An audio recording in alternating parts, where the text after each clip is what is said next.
Bonjour à toutes et à tous et bienvenue dans ma nouvelle vidéo. Donc aujourd'hui je suis super contente de vous retrouver pour ma vidéo sur le troisième trimestre de ma grossesse.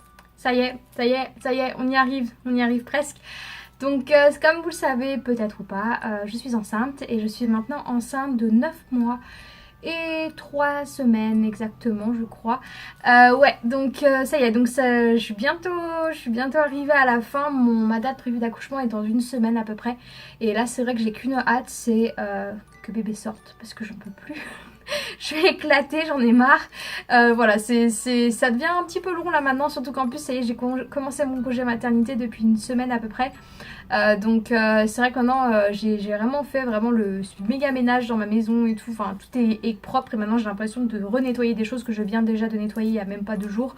Donc je commence à tourner un petit peu en rond et à m'impatienter un petit peu de la venue de bébé, mais bon écoutez, il arrivera quand il arrivera.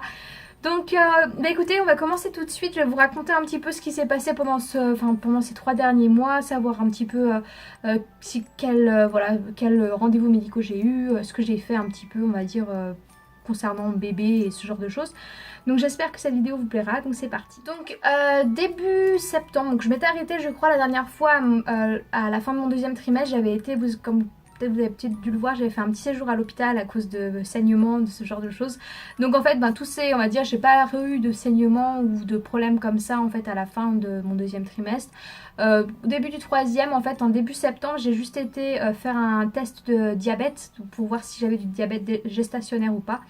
Parce qu'en fait, étant donné que j'ai le syndrome des ovaires polykystiques, il préconise en fait de faire un test du diabète pour voir si savoir si je l'avais ou pas, étant donné qu'on est un petit peu plus sujette que la moyenne des femmes à en avoir. Heureusement non, je n'ai pas eu de diabète, j'étais très contente, vraiment, voilà, ils m'ont fait faire le test, donc en fait je suis restée 2 heures à l'hôpital, je suis arrivée le matin à jeun, ils m'ont fait une première prise de sang, ils m'ont fait boire un verre d'eau avec une solution de glucose je crois à l'intérieur, avec du sucre à l'intérieur. Et en fait, je devais rien manger, rien faire pendant ces 2 heures-là. Je devais rester dans l'hôpital et attendre en fait 2 heures. Et au bout de ces 2 heures, en fait, ils m'ont refait une nouvelle prise de sang pour voir un petit peu, voilà, si mon taux de glycémie, enfin, je crois que c'était le glycémie ou ce genre de choses, avait monté ou pas. Et bah écoutez, apparemment tout était normal, donc j'étais très très contente. Donc voilà, donc ça c'est une très bonne chose de fait. Après avoir fait ça en septembre, j'ai eu aussi le vaccin contre la grippe parce qu'en fait en Angleterre, ils préfèrent en fait faire le vaccin contre la grippe à toutes les femmes enceintes, aux personnes qui ont aussi, aux vieilles personnes, aux femmes enceintes, enfin les personnes un petit peu plus fragiles en quelque sorte. Étant donné qu'une grippe en fait apparemment ça peut vraiment faire du mal à un bébé qui est dans le ventre de sa mère. Donc ça c'est fait aussi, donc voilà, ça s'est fait en deux. En fait j'ai fait la queue j'étais au milieu de tout plein de vieux qui avaient peut-être 80 ans, 70 ans. Moi j'étais au milieu, là au milieu, ils devaient se dire qu'est-ce qu'elle fout là elle. Donc bon, ça c'est vite fait, vous savez c'est à la chaîne, donc en fait on vient, on se fait piquer le bras et on repart, et puis ça a duré 30 secondes, même pas je crois. Aussi donc à la 32e semaine de grossesse, donc en tout début octobre en fait, j'ai eu une troisième échographie. Donc normalement en Angleterre on n'en a que deux, on n'a que deux échographies, une à peu près vers 11-12 semaines de grossesse et une autre vers la 20e semaine de grossesse.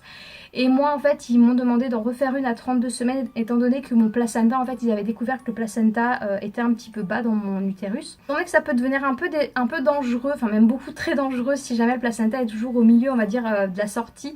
En fait vous pouvez faire de grosses hémorragies, enfin voilà c'est pas bon du tout que si le placenta est placé on va dire voilà au milieu de la sortie du bébé. Donc là j'ai refait cette échographie, donc pareil ça n'a pas duré très longtemps, mais en gros ils ont vu directement que mon placenta en fait était remonté, donc j'ai pas ce problème là, donc je suis très contente, il n'y a pas de césarienne de programmée en tout cas pour ça. Donc c'est déjà une très très bonne nouvelle. Voilà, on a pu regarder un petit peu, c'est vrai que c'était un petit peu plus difficile de voir bébé étant donné qu'il avait bien grossi, donc c'est vrai qu'avant on arrivait à le voir en entier, alors que là on voyait un morceau de bras ou un morceau de main ou un morceau de visage ou de nez, enfin c'était beaucoup plus difficile de voir quelque chose vraiment. Mais en gros l'échographe, ce que la dame nous a dit, elle a pu mesurer un petit peu son fémur, ce genre de choses, donc il est tout on va dire dans la normale. La seule chose qui est un petit peu plus que la normale, c'est son ventre. Apparemment monsieur aurait un gros bidon. Donc comme dit Tim, tant que c'est pas la tête c'est bon, donc il a raison, parce que c'est vrai que le ventre on va dire il peut le serrer un petit peu, alors que la tête non, c'est un peu plus délicat. Donc voilà, apparemment on va avoir un bébé assez joufflu.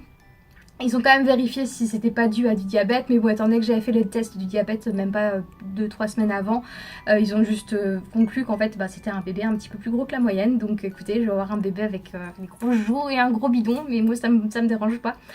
Donc on a bien rigolé avec Tim lorsqu'ils nous ont dit ça, c'était assez comique. Donc ensuite, une fois que j'ai fait donc, cette échographie, donc ça c'était fait, donc ça c'était une très bonne chose, j'étais très soulagée. Après, donc en octobre, en fait, tous les mardis, enfin à peu près, ouais, c'était 4 mardis dans le mois d'octobre, en fait, j'ai pu suivre en fait des classes de préparation à l'accouchement et classes de préparation à devenir parent. Donc en fait, c'était comment dire, on a notre mairie, en fait, ce qu'on appelle le council en Angleterre, qui met en place en fait des petites aides pour les mamans. Donc en fait, c'est pas toutes les mairies qui font ça. C'est vrai que nous on a beaucoup de chance, notre mairie est très très bien là où on habite. Et en fait, ils ont mis en place ces petites classes pour les mamans, pour les jeunes mamans, les futurs parents, les papas aussi. Et en fait, on peut participer à ces 4 après-midi par semaine, par mois, pardon, 4 après-midi par mois. Donc, étant donné que c'est considéré comme des classes réunions, on va dire, prénatales, ouais. Et ben en fait, lorsque je devais y aller, en fait, mon travail, en fait, il devait me payer comme si je travaillais normalement. Donc c'est vrai qu'en Angleterre, pour ça, c'est super bien parce qu'en fait, il y a des fois, je partais pour le mardi entier, enfin le mardi après-midi, et je revenais pas au boulot parce que j'avais ma classe et tout, donc c'était assez cool. Donc en fait, ces classes, en fait, il y avait comme sujet comment devenir parent, donc tout ce qui était, on va dire, voilà, devenir parent, ce qui chamboule un peu dans votre vie, ce qu'il faut préparer, ce qu'il faut pas préparer, enfin voilà, ce genre de choses. Si on avait des questions par rapport à n'importe quelle question. Il y avait aussi une séance préparation à l'accouchement, donc ils nous expliquaient un petit peu plus tout ce qui était technique, donc comment mesurer, on va dire, l'avancée du bébé, comment ils arrivent à voir, à combien de centimètres il est, enfin voilà, plein de choses comme ça qui étaient très intéressantes. Troisièmement, on a fait aussi l'allaitement, étant donné que moi je veux allaiter. J'y ai été parce que c'était très intéressant de savoir en fait comment s'y prendre, quelle position est bien, quelle position est moins bien, voilà, ce genre de choses. Et enfin, la 4e semaine, c'était baby care, ce qu'on appelle baby care, donc c'est le soin du bébé. Donc c'est nous montrer un petit peu comment changer un bébé, comment l'habiller, comment lui donner le bain, voilà, comment le coucher aussi, voilà, faire attention à tout ce qui est mort subite du nourrisson, ce genre de choses. Donc c'est vraiment très très intéressant. J'ai vraiment pas regretté d'avoir fait ces classes. En plus, on était avec d'autres mamans et tout, donc c'était très très sympa. On a pu bien discuter et puis un peu partager, on va dire, nos craintes et aussi nos petites touches d'humour. Donc c'était assez rigolo. Tim est venu avec moi pour la session de l'accouchement, parce que c'est vrai que ça l'intéressait quand même pas mal, étant donné qu'il va être avec moi le jour de l'accouchement. Il est venu aussi avec moi pour tout ce qui est soin du bébé, donc pareil, maintenant apparemment il devrait être un professionnel pour changer les couches, parce que c'est lui qui l'a fait, moi j'ai laissé faire. Et puis il s'est très bien débrouillé, bon c'était une poupée, hein, je veux dire, on n'allait pas nous donner un vrai bébé, mais bon il s'est pas mal débrouillé, et puis donc c'était assez bien. Aussi donc pareil, j'ai aussi vu ma sage-femme donc environ 5 fois pendant ces 3 derniers mois. Donc en fait ça a été à peu près comme toujours, c'est-à-dire qu'en fait elle m'a pris encore ma tension comme à chaque fois, elle me fait un test d'urine, donc je fais un test urinaire, à chaque fois elle regarde s'il n'y a pas de certaines protéines dans mes urines, elle écoute le cœur du bébé, elle mesure mon ventre. Donc mon ventre en fait il prend, étant donné que je la vois maintenant toutes les 2 semaines, et ben je vois sur la courbe en fait que le bébé prend 2 cm, enfin mon ventre prend 2 cm toutes les 2 semaines, donc 1 cm par semaine, donc c'est assez rigolo de voir l'évolution. Donc en fait moi mon bébé en fait il a donc vous avez en fait la courbe, ce qui est très rigolo, c'est qu'en fait il y a la courbe en fait on va dire la courbe normale. Il y a la courbe maximale du bébé, et moi le mien il est juste mais on va dire à 2 mm au-dessus de la courbe maximale en poids, donc c'est-à-dire qu'en fait il suit vraiment la courbe, donc en fait ça pose pas de problème, et tant qu'il suit la courbe en fait il n'y a pas de souci. Donc c'est en fait là en ce moment, donc là je suis à ma 38e semaine plus 2-3 jours je crois, et il fait actuellement 3,6 kg, donc ça veut dire que là comme j'ai dit, ma date prévue d'accouchement elle est dans 1 semaine et demie à peu près. Et en fait, c'est-à-dire que dans 1 semaine et demie, voire 2 semaines, monsieur fera à peu près 4 kilos. Donc c'est-à-dire que s'il arrive vers la date prévue d'accouchement, j'accoucherai d'un bébé qui fera environ 4 kilos. Et ça, je vous avoue que ça me rend très anxieuse. Parce que je suis pas très grande, je fais qu'1m60 et je me dis comment je vais faire sortir un bébé de 4 kilos de moi. Ça va être très dur, mais bon, je préfère pas trop y penser, j'aviserai le jour venu. Donc voilà, donc c'est assez bien. C'est vrai que ce que j'apprécie en fait chez les sages-femmes anglaises, c'est qu'en fait ils nous font pas en fait de toucher vaginal. C'est vrai que c'est quelque chose en fait en France, ma maman, ma maman, elle me dit en fait que apparemment lorsque dans son temps, c'était il y a un petit moment quand même, c'était il y a 27 ans quand... Non, quel âge j'ai 26, pardon, je me rajoute une année. Il y a 26 ans de ça en fait, apparemment ils faisaient toujours des touchés vaginaux à chaque rendez-vous avec la sage-femme, et c'est vrai que moi je n'ai jamais eu de toucher vaginal depuis le début de ma grossesse, mis à part lorsque j'étais à l'hôpital, mais ça c'était pour dire pour une question d'urgence parce que j'étais à l'hôpital, il fallait bien qu'ils regardent. Mais voilà, comme je vous dis, j'ai pas eu de toucher vaginal du tout depuis tout le début de ma grossesse, et c'est vrai que ça c'est quelque chose que j'apprécie beaucoup parce que enfin, voilà, j'imagine que je suis comme beaucoup de personnes, je n'aime pas du tout ce genre d'intrusion dans mon corps. Mais voilà, mais c'est vrai que aussi d'une certaine manière ça me pose un petit peu des questions parce que je me dis ça se trouve je suis peut-être déjà dilatée à je sais pas 1 centimètre et je le sais pas. Mais bon, je leur fais confiance en fait. Je pense que ici ils le font pas, c'est parce qu'il n'y a pas besoin, et si bien sûr je commence à avoir des contractions là j'imagine qu'ils le feraient directement.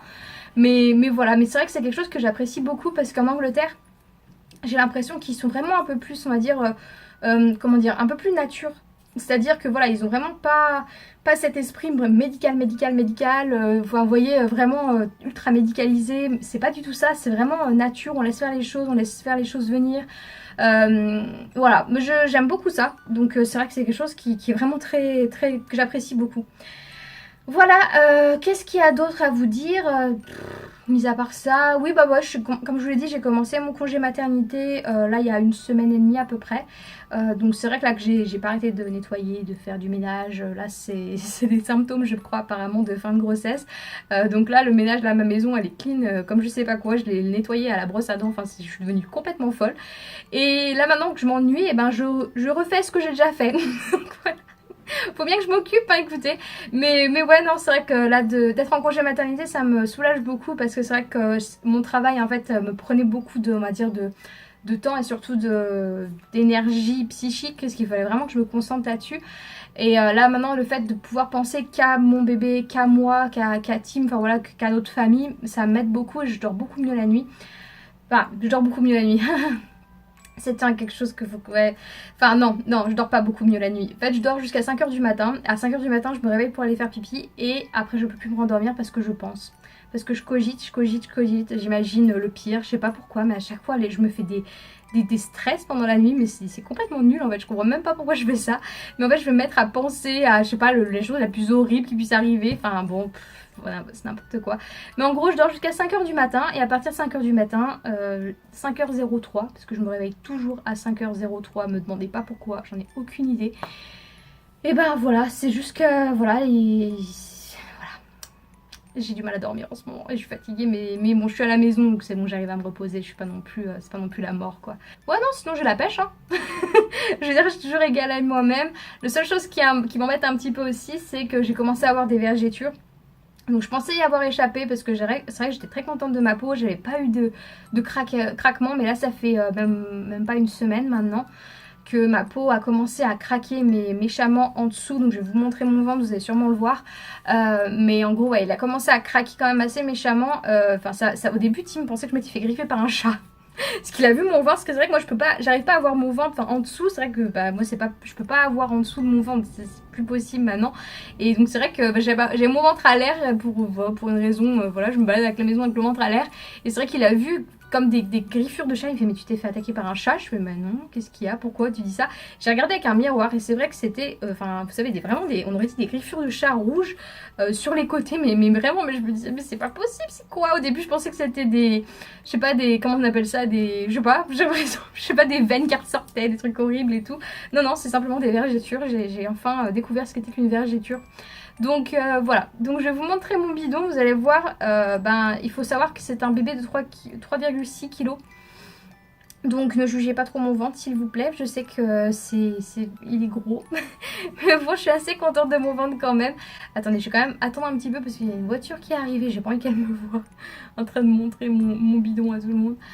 Voilà, donc voici mon ventre. Donc, comme vous pouvez le voir, ça a bien grossi depuis la dernière fois.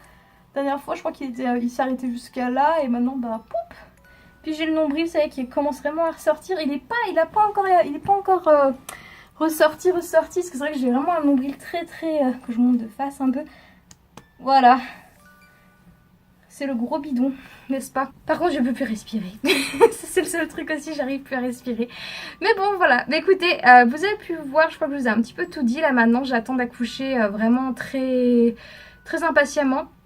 Donc j'espère pouvoir accoucher avant qu'il fasse 4 kilos, parce que comme je l'ai dit, j'aimerais pas faire accoucher d'un bébé de 4 kilos, ce serait beaucoup trop pour moi. Mais bon, s'il fait 4 kilos, il fait 4 kilos, c'est la vie. Après, je préfère qu'il soit un peu plus gros que trop petit. Donc on peut pas, voilà, on peut pas tout avoir dans la vie, on va dire. Donc voilà, j'espère que cette vidéo vous a plu. Souhaitez-moi bonne chance, parce que là, peut-être que ce sera peut-être la dernière vidéo avant que j'accouche. Ou je sais pas, je vais peut-être essayer d'en faire d'autres ou vous les pré-poster avant que j'accouche. Mais voilà, après je sais pas du tout, ça se trouve je peux très bien accoucher dans 2 heures comme dans 3 semaines. Donc voilà, bah écoutez, j'espère que cette vidéo vous a plu. Si c'est le cas, n'hésitez pas à laisser un petit like juste en dessous de la vidéo, ça me fait toujours très plaisir. De vous abonner à la chaîne comme d'habitude. Et moi je vous dis à très bientôt dans une toute prochaine vidéo. Souhaitez-moi bonne chance. Bisous.